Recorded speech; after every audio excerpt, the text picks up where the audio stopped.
24일차 룻기부터 읽도록 하겠습니다. 룻기. 오늘 또 여긴 또 무슨 내용이 있을까? 저렇게 1장입니다. 룻기 1장. 옛적 사사들이 이스라엘을 이끌던 시절 그 땅에 기근이 들었다. 유다 땅 베들레헴의 한 사람이 아내와 두 아들을 데리고 고향을 떠나 모압 땅에 가서 살았다. 그 사람의 이름은 엘리멜렉이고 아내의 이름은 나오미며 아들들의 이름은 말론과 기련이었다. 모두 유다 땅 베들레헴의 에브라 사람이었다. 그들은 모두 모압 땅으로 가서 그곳에 정착했다. 그러다가 엘리멜렉이 죽고 나오미와 두 아들만 남았다. 아들들은 모압 여인들을 아내로 맞이했는데 첫째의 이름은 오르바고 둘째는 룻이었다. 그들은 그 후로 10년 동안 그곳 모압 땅에 살았다. 그 후에 두 형제 말론과 기련도 죽었다. 이제 젊은 아들들도 없고 남편도 없이 여인만 남았다. 그러니까 시아버지 남편은 딱 죽고 시어머니 그리고 며느리 둘만 살아있는 거야. 하루는 나오미가 마음을 추스리고 두 며느리와 함께 모압 땅을 떠나 고향으로 가기로 결심했다. 그녀는 하나님께서 기꺼이 그분의 백성을 찾아오셔서 그들에게 양식을 주셨다는 말을 들었다. 그래서 자기가 살던 곳을 떠나 유다 땅으로 돌아가는 여정에 올랐다. 두 며느리도 함께했다. 한참을 가다가 나오미가 두 며느리에게 말했다. 돌아가거라. 집으로 가서 너희 어머니와 함께 살아라. 너희가 죽은 남편과 나를 대한 것처럼 하나님께서 너희를 너그러이 대해 주시기를 빈다.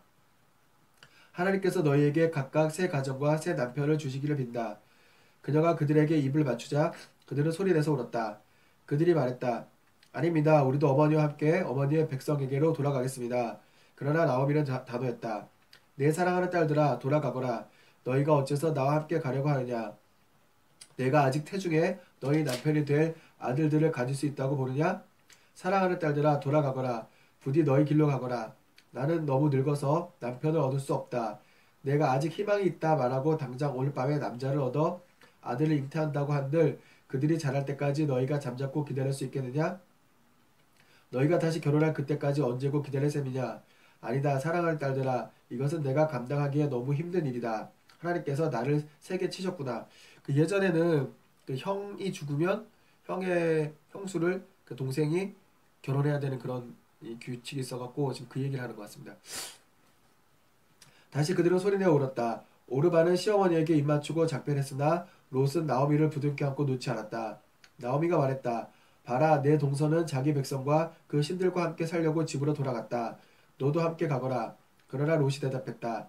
제게 어머니를 떠나라 집으로 돌아가라 하지 마십시오. 어머니가 가시는 곳으로 저도 가고 어머니가 사시는 곳에 저도 살겠습니다. 어머니의 백성이 저희 백성이고 어머니의 하나님이 저희 하나님입니다. 어머니가 죽으시는 곳에서 저도 죽고 거기 묻히겠습니다. 그러니 하나님, 죽음조차도 우리 사이를 갈라놓지 못하도록 저를 도와주십시오. 한국에서 이러면 연료비 세워주죠. 그죠? 연료비. 나오미는 룻이 자기와 함께 가기로 마음을 단단히 굳힌 것을 보고 더 이상 말리지 않았다. 그래서 두 사람은 함께 베들레헴으로 갔다. 그들이 베들레헴에 이르자 온 성읍이 술렁이기 시작했다. 이 사람이 정말 우리가 아는 나오미인가? 그 세월을 다 보내고 돌아왔구나. 나오미가 말했다. 나를 나오미라고 부르지 말고 쓴맛이라고 부르십시오. 강하신 분께서 나를 쓰라리게 치셨습니다. 내가 여기를 떠날 때는 살림이 넉넉했지만 하나님께서 나를 다시 데려오실 때는 몸에 걸친 이 옷가지밖에 남기신 게 없습니다. 그대들은 어찌하여 나를 나오미라고 부릅니까?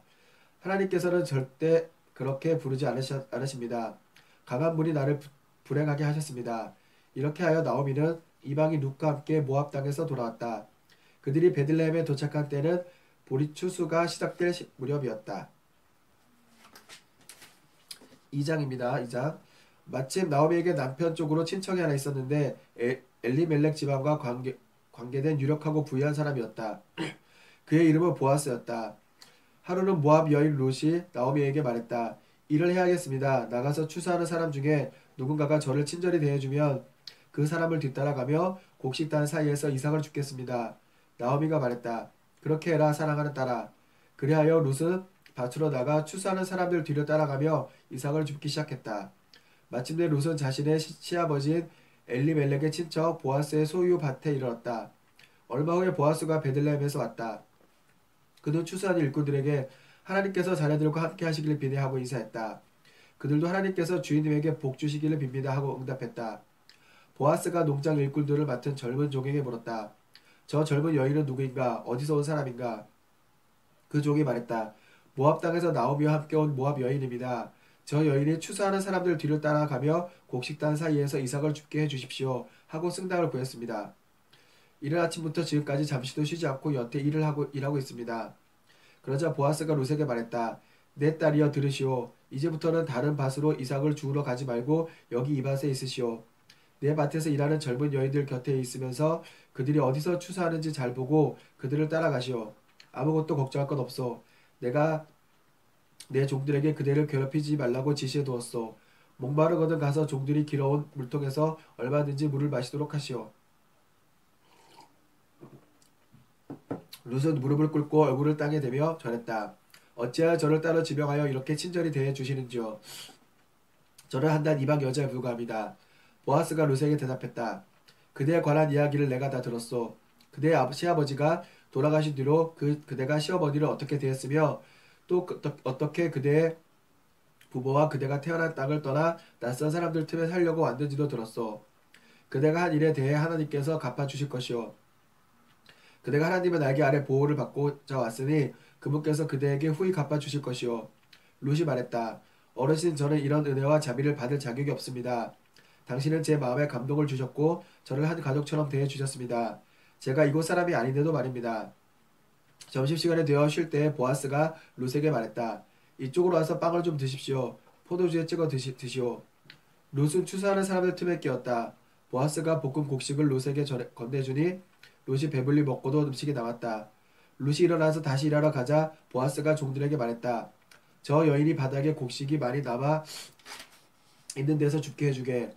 너그러니 대해서 아예 실한 것들을 좀 뽑아서 저 여인이 줍도록 흘려두게. 특별히 배려해주게나. 룻은 저녁 때까지 밭에서 이삭을 주었다. 모은 이삭에서 나라를 털고 보니 보릿자루가 거의 가득 찰 정도였다. 룻은 주운 이삭을 모아 성읍으로 돌아가서 그날 일의 결과를 시어머니에게 보였다. 그리고 점심때 먹고 남은 음식도 드렸다. 나오미가 룻에게 물었다. 오늘 누구의 밭에서 이삭을 주었느냐? 너를 이렇게 잘 돌봐준 사람이 누구이든 하나님께서 복 주시기를 빈다. 룻이 시어머니에게 말했다. 오늘 제가 일한 밭의 주인 말인가요? 그의 이름은 보아스입니다. 나오미가 며느리에게 말했다. 하나님께서 그에게 복 주시기를 빈다. 하나님께서 아직까지 우리를 버리지 않으셨구나. 그분께서는 좋을 때만 아니라 굳을 때도 여전히 우리를 사랑하시는구나. 나오미는 말을 이었다. 그 사람은 언약에 따라 우리를 구제할 사람 가운데 하나하다. 우리의 가까운 친척이다. 모압 여인 룻이 말했다. 들어보십시오. 그가 또 저에게 내 밭의 추수가 끝날 때까지 내 일꾼들과 함께 있으라고 했습니다. 나오미가 룻에게 말했다. 잘됐구나 사랑하는 딸아. 그렇게 하려무나. 그의 밭에서 일하는 젊은 여인들과 같이 다니면 안전할 것이다. 모르는 사람의 밭에서 욕을 당할까 걱정했는데 이제 안심이구나. 그래서 룻은 시어머니의 말대로 했다. 보아스 밭의 젊은 여인들에게 바짝 붙어서 보리추수와 밀추수가 끝날 때까지 날마다 그 밭에서 이삭을 주었다. 그러면서 룻은 계속해서 시어머니와 함께 살았다. 3장. 하루는 시어머니 나오미가 룻에게 말했다. 내 사랑하는 딸아, 이제 내가 행복하게 살 수 있도록 너에게 좋은 가정을 찾아줘야겠다. 게다가 내가 여태 함께 일했던 그 젊은 여인들의 주인인 보아스는 우리의 가까운 친척이 아니더냐. 우리가 행동을 취할 때가 온 것 같다. 오늘 밤은 보아스가 타작마당에서 보리를 거두어 들인 밤이다. 목욕을 하고 향수도 좀 바르거라. 옷을 잘 차려입고 타작마당으로 가거라. 그러나 잔치가 한창 무르익어 그가 배불리 먹고 마실 때까지는 내가 왔다는 사실을 그에게 알려서는 안 된다. 그가 자려고 자리를 뜨는 게 보이거든 너는 그가 눕는 곳을 잘 보아두었다가 그리로 가서 너를 배우자로 삼아도 좋다는 것을 알도록 그의 발치에 누워라. 기다리고 있으면 그가 내가 해야 할 일을 알려줄 것이다. 룻이 말했다. 어머니께서 말씀하시니 그 말씀대로 하겠습니다. 룻은 타작마당으로 내려가 시어머니의 계획대로 했다. 보아스는 배불리 먹고 마시며 즐거운 시간을 보냈다. 그는 기분이 아주 좋았다.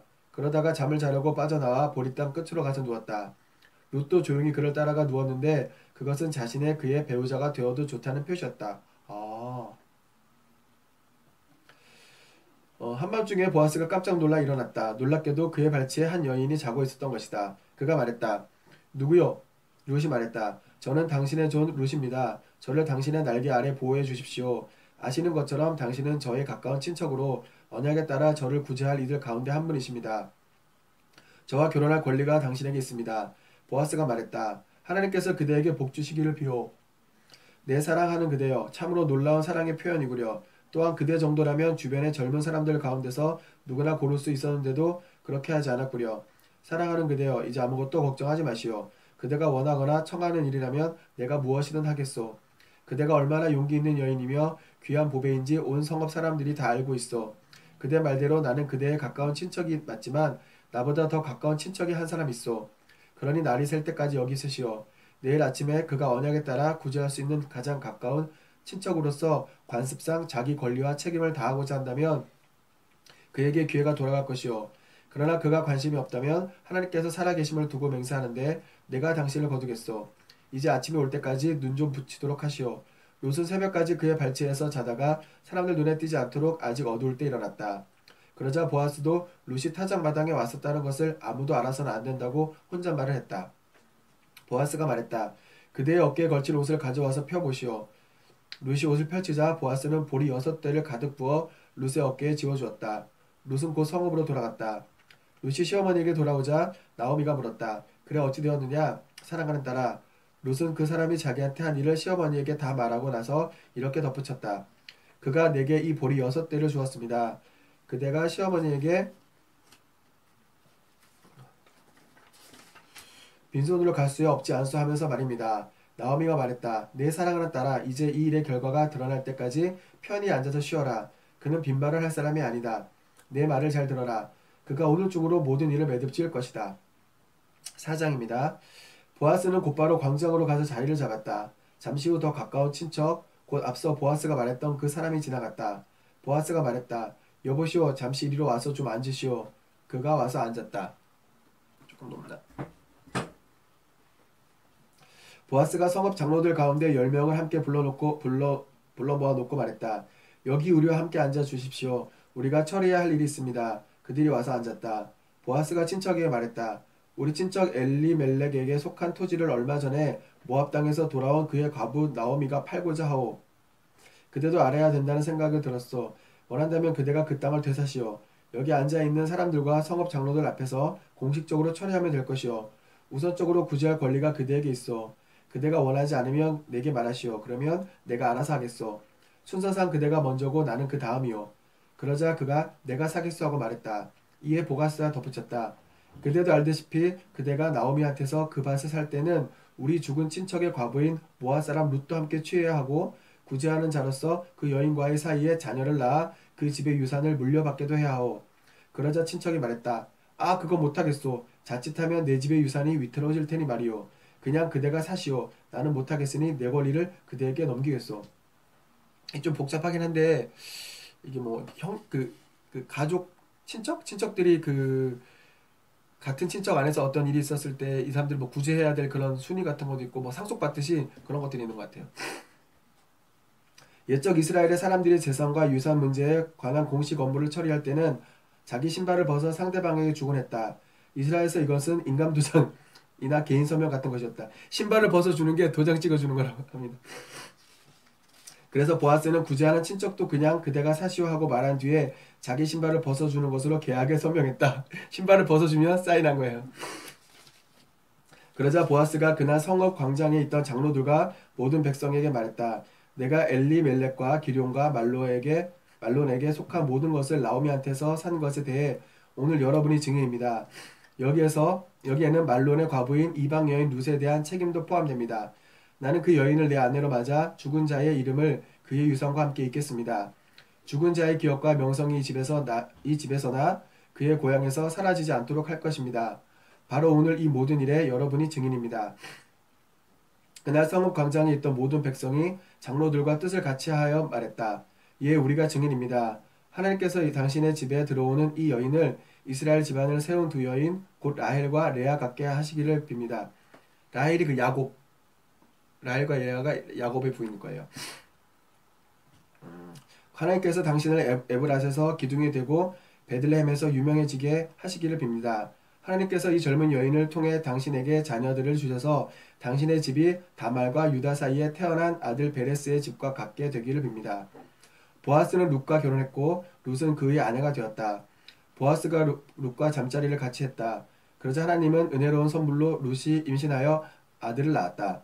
성읍 여인들이 나옴에게 말했다. 하나님을 찬양합니다. 그분께서 그대를 생명을 이어갈 가족이 없는 상태로 내버려 두지 않으셨습니다. 이 아이가 자라서 이스라엘에서 유명해지기를 빕니다. 이 아이가 그대를 다시 젊어지게 하고 노년에 그대를 돌아볼 것입니다. 이 아이의 어머니이자 그대를 이토록 사랑하는 이 며느리는 그대에게 7 아들보다 귀합니다. 그렇죠. 이 며느리 하나 잘 둔 게 10아들보다 훨씬 지금 나아요. 그죠? 어떨 때는 여자들이 의리가 더 있다니까.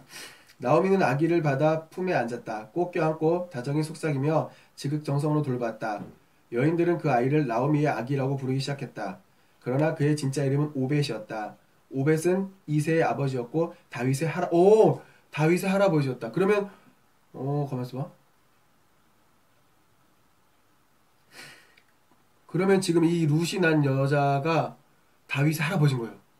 이 룻이 난 아이가 다윗의 할아버지. 그 족보가 글로 가네요. 어떻게 그냥 대가 끊겨버릴 그런 상황이었는데 오히려 이게 전화위복이 돼서 그 다윗을 낳는 완전히 큰 족보로 바뀌는 상황입니다. 우와. 베레스의 족보는 이러하다. 베레스는 헤스론을 낳고 헤스론은 람을 낳고 람은 암미나답을 낳고 암미나답은 나손을 낳고 나손은 살몬을 낳고 살몬은 보아스를 낳고 보아스는 오벳을 낳고 오벳은 이새를 낳고 이새는 다윗을 낳았다. 아하. 이렇게 족보가 연결되네요. 자, 룻기는 끝났고 이제 사무엘상으로 넘어가겠습니다. 사무엘상 1장입니다. 1장. 라마다임에 한 사람이 살고 있었다. 그는 에브라임 산지의 수비라 하는 오래된 가문의 후손으로 이름은 엘가나였다. 그는 아버지 여호람, 할아버지 엘리후, 증조부 도우를 통해 에브라임 숲 가문의 혈통을 이어받았다. 자, 그에게 2 아내가 있었는데 첫째는 한나였고 둘째는 브닛나였다. 브닛나에게는 자녀가 있었으나 한나에게는 없었다. 이 사람은 해마다 자기가 사는 성읍에서 실로로 올라가 만군의 하나님께 예배하고 제사를 드렸다. 엘리와 그의 2 아들 홈리와 비느하스가 그곳에서 하나님의 제사장으로 섬기고 있었다. 엘가나는 제사를 드릴 때마다 아내 브닛나와 그녀의 모든 자녀에게 제사 음식을 한 몫씩 나누어 주었는데 한나에게는 언제나 특별히 더 후한 몫을 주었다. 그것은 그가 한나를 지극히 사랑했기 때문이며 또한 하나님께서 한나에게 자녀를 주지 않으셨기 때문이다. 그러나 한나의 경쟁 상대인 브닛나는 한나를 모진 게 조롱하고 아픈 곳을 건드려 하나님께서 그녀에게 자녀를 주지 않으신 것을 계속 의식하게 했다. 그런 일이 해마다 되풀이되었다. 하나님의 성소에 갈 때마다 한나는 을에 모욕당할 줄 알았다. 한나는 끝내 눈물을 흘리며 아무것도 먹지 않았다. 아하.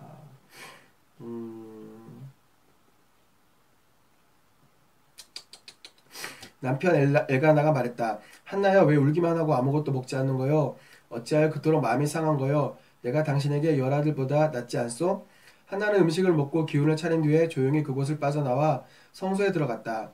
제사장 엘리가 하나님의 성전 입구에 늘 앉은 자리에 앉아서 직무를 보고 있었다. 슬픔에 잠긴 한나는 괴로운 마음에 하나님께 기도하며 울고 또 울었다. 한나가 서원하며 아뢰었다. 만군의 하나님, 저의 괴로움을 깊이 살피시는 하나님, 저를 외면치 마시고 저를 위해 일하셔서 저에게 아들을 주시면 제가 그 아이를 아끼지 않고 온전히 주님께 바치겠습니다. 거룩한 순종의 삶을 살도록 그 아이를 구별해 드리겠습니다. 한나가 하나님 앞에서 계속 기도하는 동안 엘리는 그녀를 유심히 보고 있었다. 한나가 마음속으로 기도하고 있었으므로 입술만 움직일 뿐 소리는 들리지 않았다. 엘리는 한나가 술에 취했다고 단정하고 그녀에게 다가가서 말했다. 술에 취했구먼. 언제까지 이러고 있을 셈이요? 정신 차리시오. 한나가 말했다. 그렇지 않습니다, 제사장님. 술을 마신 것이 아니라 제 처지가 너무 슬퍼서 그렇습니다. 술이라곤 한 방울도 입에 대지 않았습니다. 그저 제 마음을 하나님께 쏟아 놓았을 뿐입니다. 저를 나쁜 여자로 여기지 마십시오.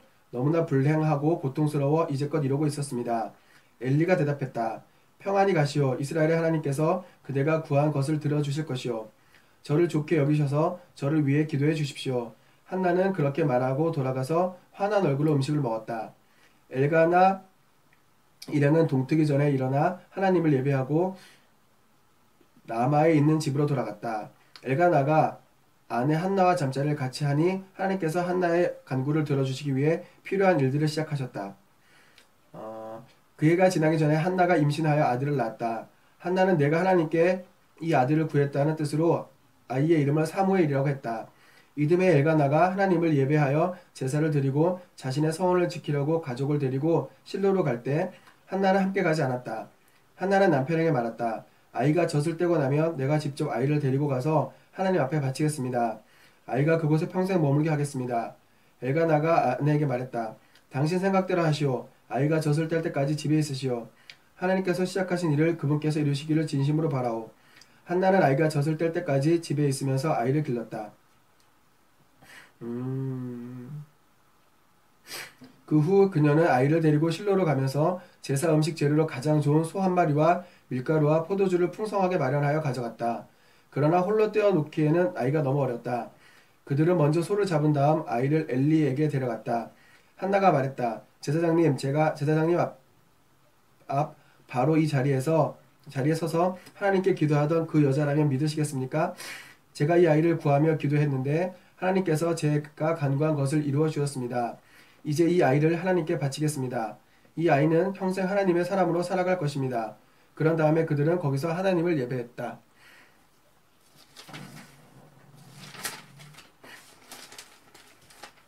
자, 2장입니다. 2장. 한나가 기도했다. 나 하나님 소식에 가슴이 터질 듯합니다. 하늘을 나는 듯합니다. 나의 원수들 이제 내게 웃음거리일 뿐 나는 나의 구원을 노래하며 춤추렵니다. 무엇이 그 누가 하나님처럼 거룩할까? 우리 하나님처럼 높고 굳센 산이 있을까? 감히 뻐기지 마라. 잘났다고 떠들 생각하지 마라. 하나님께서 사정을 다 아시며 그분께서 사태를 다 간파하고 계시니 강자들의 무기는 다 바수어지나 약자들에게는 새 힘이 부어진다. 잘 먹고 잘 살던 자들은 길거리에 나앉아 찬밥을 구걸하나 배고팠던 이들은 상다리가 휘어져라 푸짐한 상을 받는다. 아이 못 낳았던 여인의 집이 아이들로 바글바글하고 자식 많던 여인 곁에는 지금 아무도 없다. 하나님께서 죽음을 내리시며 또 생명을 내리신다. 무덤까지 끌어내리시며 또다시 일으키신다. 하나님께서 가난을 주시며 또 부를 주신다. 그분께서 낮추시며 또 높이신다. 그분께서 궁핍한 이들을 다시 일으켜 세우신다. 지친 인생들에게 새 희망을 주시고 인생의 품위와 존엄을 회복시켜 주시며 그들을 빛나는 자리에 앉히신다. 땅의 기초를 놓으신 분이 바로 하나님이시기 때문이다. 그분께서 반석 같은 토대 위에 당신의 일을 펼치셨다. 당신께 충실한 벗들은 그 걸음걸음을 지켜주시지만 악인들은 캄캄한 곳을 걷다가 넘어지게 놔두신다. 인생살이가 기력에 달린 것 아니니 하나님의 원수들은 벼락을 맞고 결단나리라. 그 흘린 파편들이 산을 이루리라. 하나님께서 온 땅의 만사를 바로잡아 주시리라. 당신의 왕에게 힘을 주시며 당신의 기름 부음 받은 이를 세상의 꼭대기에 우뚝 세우시리라. 엘가나는 라마에 있는 집으로 돌아갔다. 아이는 남아 제사장 엘리의 곁에서 하나님을 섬겼다. 엘리의 아들들은 행실이 나빴다. 그들은 하나님을 몰랐고 백성 앞에서 제사장이 지켜야 할 관례 같은 것에 관심이 없었다. 제사장의 아들이지만 뭐 아들 어쩔 수 없는 거예요. 그죠? 자식은. 보통은 어떤 사람이 제물을 바치면 제사장의 종이 와서 고기를 삶고 있는 솥 안에 세 살 갈고리를 넣어. 3살 갈고리 3개짜리 갈고리를 넣어 무엇이든 갈고리에 걸려 나오는 것을 제사장의 몫으로 가져갔다. 그런데 엘리의 아들들이 하나님께 제사를 드리러 실로에 오는 이스라엘 모든 사람을 대하는 방식은 달랐다.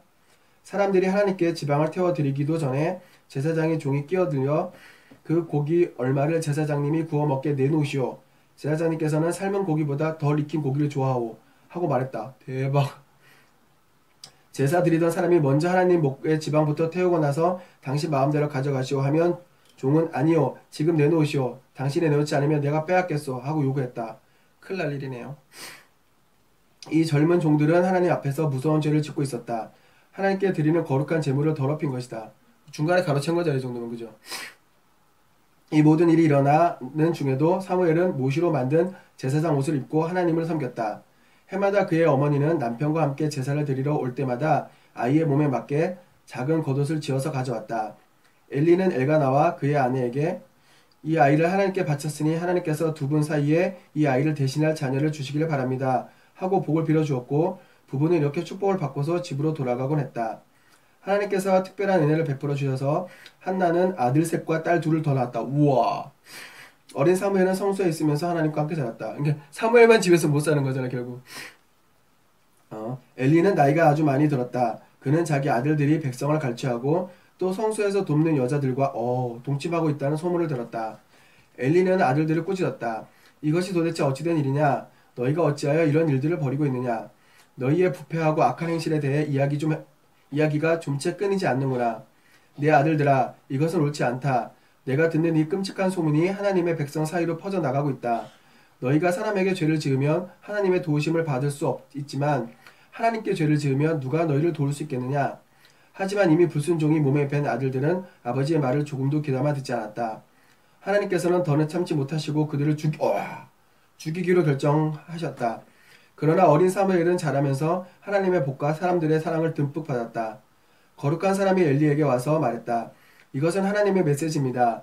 너희 조상이 이집트에서 바로의 종으로 있을 때 내가 그들에게 나를 분명히 나타냈다.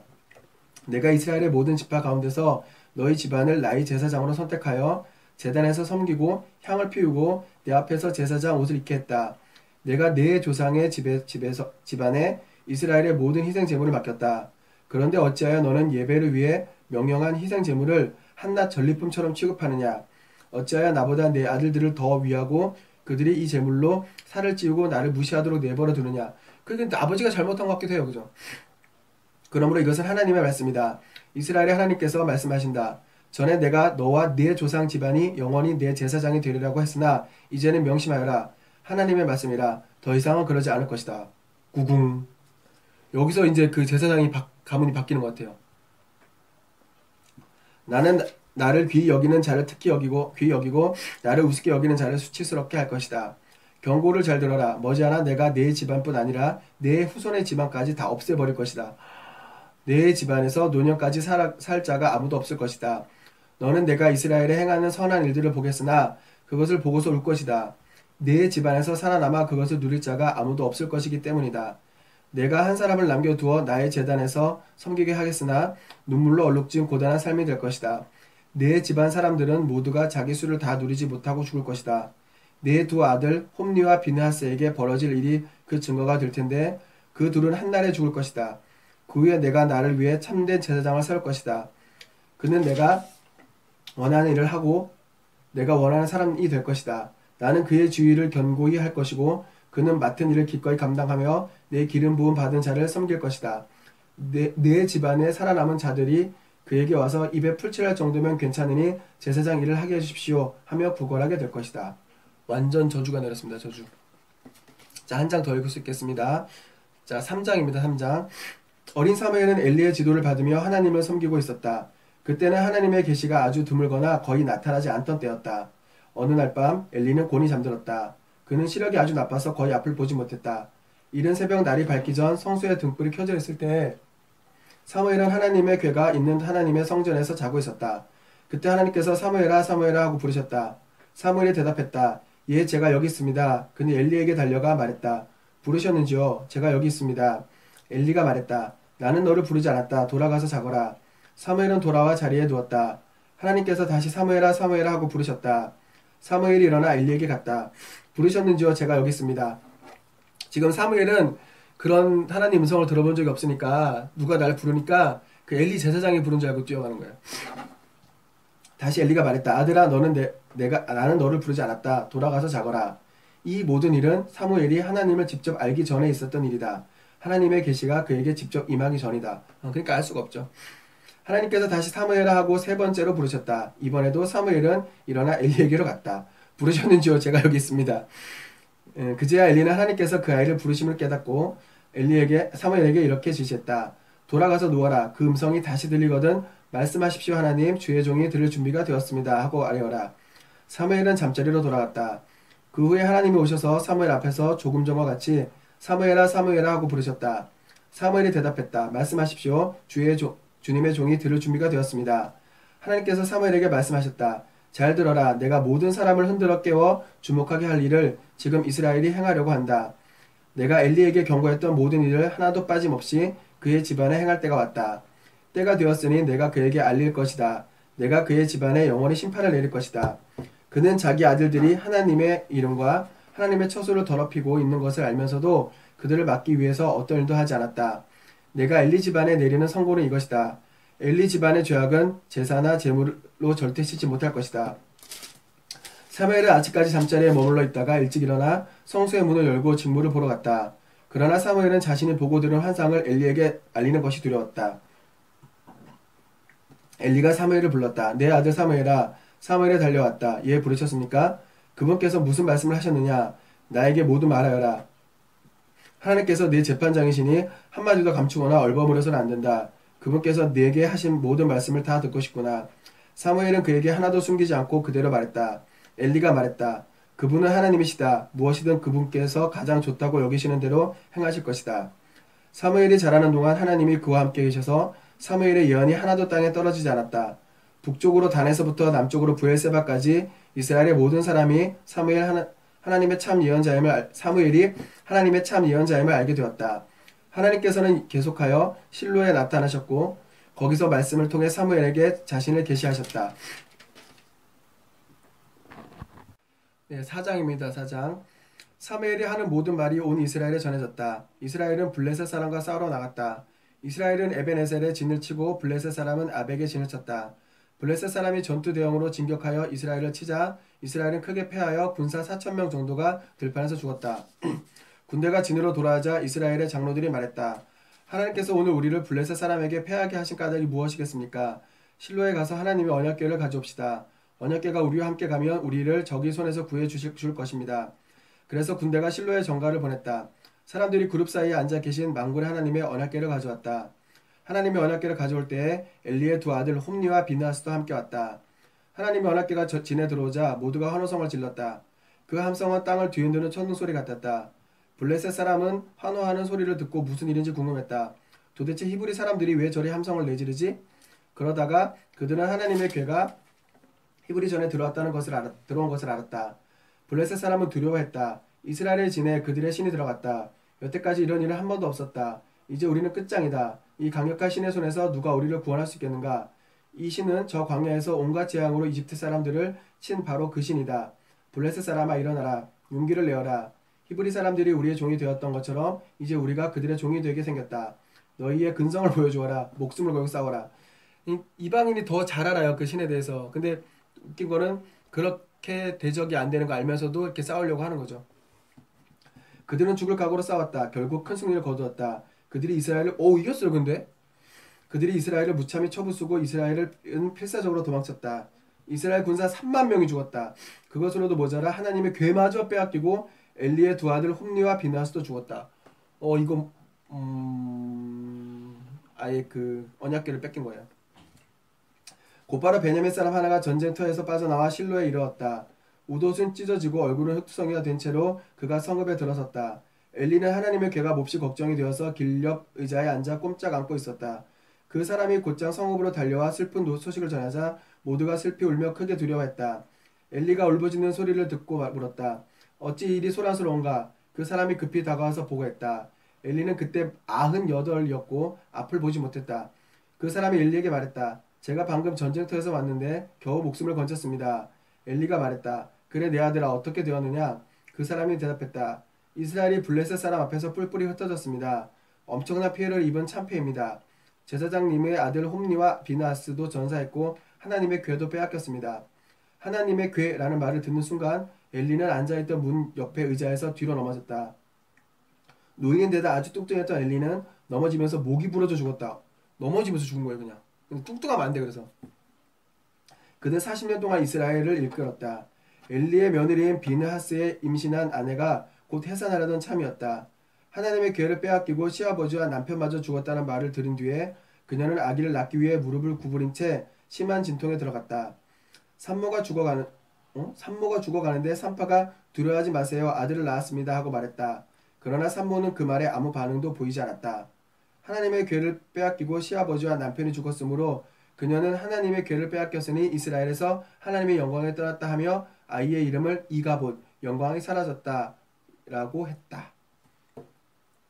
자, 오늘은 룻기를 거쳐서 사무엘상 4장까지 읽었습니다. 다음 주에는 내일부터는 다시 사무엘상 5장부터 다시 연결해서 읽도록 하겠습니다.